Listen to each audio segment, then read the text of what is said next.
Bastusan na ang labanan ngayon. Yan po ang sabi ni Boss Joey De Leon. Bakit niya po ito nasabi? Alamin po natin sa video na to.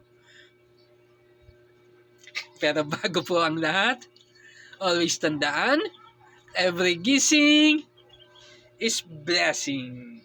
Yes, sir. Yan.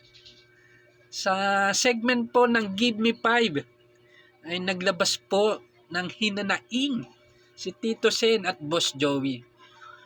Naumpisahan po to ni Tito Sen. Ang sabi po niya, nagagalit siya o naiinis sa mga nagpapakalat na fake news na magsasara na nga daw ang Itbulaga at nalulugin na sila.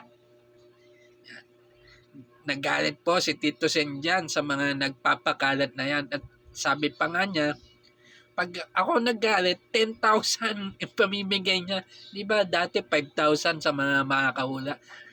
Sabi niya, 10,000 na.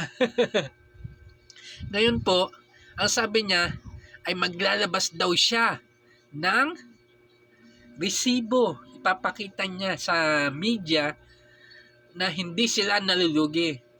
Yung mga income nila versus gastos. Yan. Ipapamedya po nila yan. Kaya humanda. Humanda na kayo mga vlogger o mga nagpapakalat ng mga fake news. Yan, manda kayo. At sinigundahan nga po ito ni Boss Joey na sabi niya po ay bastusan na kasi ang labanan ngayon. Top 5 ang Itbulaga sa longest TV show sa buong mundo. Buong mundo na to. Di ba dapat na matutuwa ka? Di ba dapat natutuwa tayo? Di ba dapat proud tayo? Kasi isa tayo.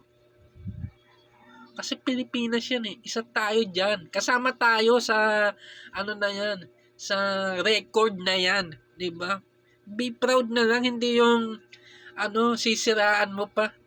Wala nang makakagawa niya top 5. Ang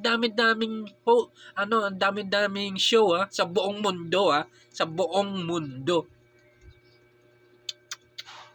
Kaya dapat imbis na mainggit ka ay maging proud ka na lang, 'di ba? Maging proud ka sa narating nila. Ganun lang kasimple. Ay, Pinoy nga naman, no.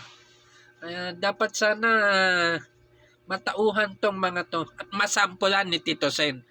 Kaya humanda kayo ngayon, 'di ba?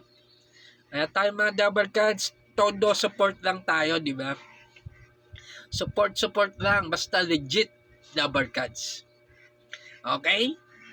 Kaya always tandaan, every gising is blessing. Yes, sir.